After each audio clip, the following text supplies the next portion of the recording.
दोस्तों स्वागत है तुम्हारा एक और अंडररेटेड सीरीज में। अब तुम बोलोगी कि भाई ये अंडररेटेड सीरीज कब स्टार्ट हुई थी? तो कुछ दिन पहले हमने वीडियो बनाया था टच सैंपलिंग रेट के ऊपर, जो कि एक ऐसी चीज है स्मार्टफोन में जिसके बारे में बात ज्यादा होती नहीं, लेकिन बैकग्राउंड में काम तगड़ा करता है वो। तो इसी वजह से उसको मैंने अंडररेटेड काउंट किया था। अब ऐसी एक दूसरी चीज है जो कि अंडररेटेड है, बैकग्राउंड में काम करती है, जिसके बारे में ज्यादा बात नहीं होती, वो है भाई कूलिंग सिस्टम। फिर चाहे वो इंटरनल हो एक्सटर्नल हो, उसी के बारे में इस वीडियो में बात करेंगे। अब मान लो तुम्हारे पास एक स्मार्टफोन है जिसमें पावरफुल प्रोसेसर है, जिसमें तुम 120 FPS में BGMI खेल सकते हो, लेकिन दिक्कत ये है कि तुम्हारे फोन में थर्मल मैनेजमेंट अच्छी नहीं है, हीट को ठीक से मैनेज नहीं किया जाता, कूलिंग सिस्टम वगैरह नहीं है। तो जिस वजह से तुम्हें प्रॉब्लम ये आ सकती है कि कुछ टाइम के बाद तुम्हारी 120 FPS की गेमिंग 100 FPS से नीचे आ जाएगी, फिर तुम्हारा गेम लैग करने लगेगा, जिटर करने लग जाएगा, तुम्हें ऐसा लगेगा कि भाई गेम अटक अटक के चल रहा है, फोन को हाथ में पकड़ने में कंफर्टेबल फील नहीं हो रहा। अब ये तो शॉर्ट टर्म वाली दिक्कतें हो गई। लॉन्ग टर्म दिक्कतों की बात करें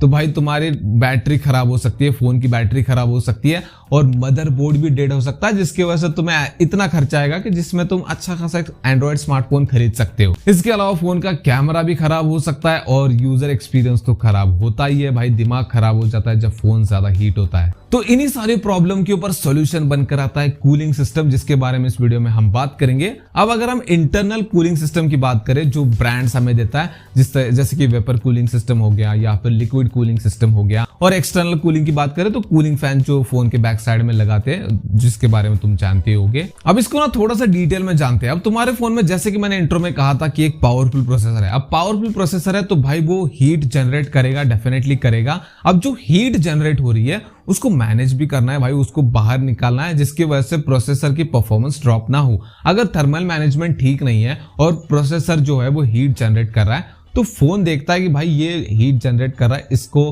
हीट को तो बाहर नहीं निकाल पा रहे, एक काम करते हैं इसकी परफॉर्मेंस को ड्रॉप कर देते हैं। अगर इसका एग्जांपल दे रियल लाइफ में, तो तुम बाइक चला रहे हो, बहुत तेजी से चला रहे हो, लेकिन कुछ टाइम के बाद तुमने नोटिस किया कि भाई इंजन गर्म हो रहा है और इसको कूल करने के लिए कोई चीज नहीं है। तो तुम क्या करोगे? फिर एक तो बाइक को रोक दोगे या फिर उसकी स्पीड को कम कर दोगे ताकि इंजन थोड़ा ठंडा हो जाए। तो वही चीज स्मार्टफोन करता है कि भाई परफॉर्मेंस को ही ड्रॉप कर देते हैं, जिसकी वजह से थोड़ी सी हीट तो कम होगी और फोन इतना हीट नहीं होगा। अब ऑपरेटिंग सिस्टम ने तो भाई अपना काम कर दिया, लेकिन तुम्हारा काम खराब कर दिया। इससे पहले तुम्हें बहुत मजा आ रहा था भाई खेलने में, लैग नहीं हो रहा, FPS स्टेबल आ रहे, फिर चाहे कितने भी बंदे आसपास हो, लेकिन अब हो ये रहा है कि अकेले भी ऐसे घूम रहे हो मैप में, तब भी भाई FPS स्टेबल नहीं है, 100 से नीचे चले गए और गेम अटक अटक के चल रहा है, दिमाग खराब हो रखा है। कुछ वर्स्ट सिनेरियो में तो गेम ही क्रैश हो रहा है और फोन भी शट डाउन हो रहा है। और जो लॉन्ग टर्म में दिक्कत आने वाली है वो तो आने ही वाली है कि मदरबोर्ड भी डेड हो सकता है, कैमरा भी बंद हो सकता है, कैमरा खराब हो सकता है, इसके अलावा बैटरी भी खराब हो सकती है। लेकिन सपोज करो कि उसी स्मार्टफोन में अब कूलिंग सिस्टम ऐड हो चुकी है, फिर चाहे वो इंटरनल हो, स्मार्टफोन ब्रांड ने दी हुई, या फिर तुमने एक्सटर्नल कूलिंग फैन लगा दिया। अब इससे तुम्हें क्या फायदे होंगे?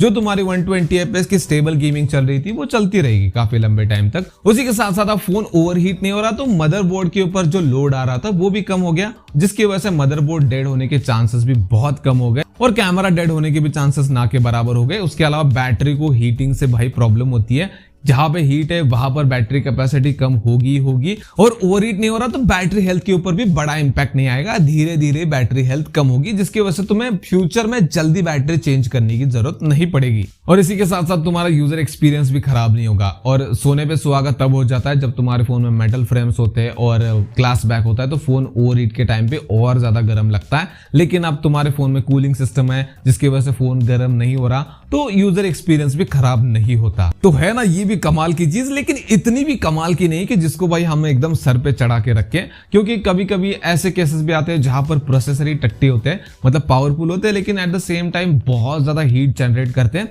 जो कि इन कूलिंग सिस्टम से भी मैनेज नहीं हो पाता। उस टाइम पे ये बहुत ज्यादा यूजलेस लगने लगते हैं। इसके अलावा फोन चार्ज पे लगा दो तो उस टाइम पे भी हीट जनरेट होती है। कुछ लोग भाई चार्ज पे लगा के यूज करते हैं, तो उस केस में भी बैटरी डैमेज होती है, मदरबोर्ड पे लोड पड़ता है। तो ऐसा नहीं है कि हर सिनेरियो में ये तुम्हारे फोन के मदरबोर्ड, कैमरा और गेमिंग परफॉर्मेंस वगैरह को प्रोटेक्ट करेंगे, लेकिन हाँ बहुत सारे सिनेरियो में ये काम आता है कूलिंग सिस्टम। तो इसका होना एडवांटेज में ही जाता है, डिसएडवांटेज में नहीं जाता, लेकिन इसकी उतनी बात नहीं होती, इसलिए मैंने सोचा कि बात कर लेते हैं। तो आशा करता हूं कि तुम्हें ये वीडियो पसंद आया होगा, और अगर वीडियो पसंद है तो वीडियो को लाइक कर देना, चैनल को सब्सक्राइब कर देना। मिलते हैं नेक्स्ट वाले वीडियो में।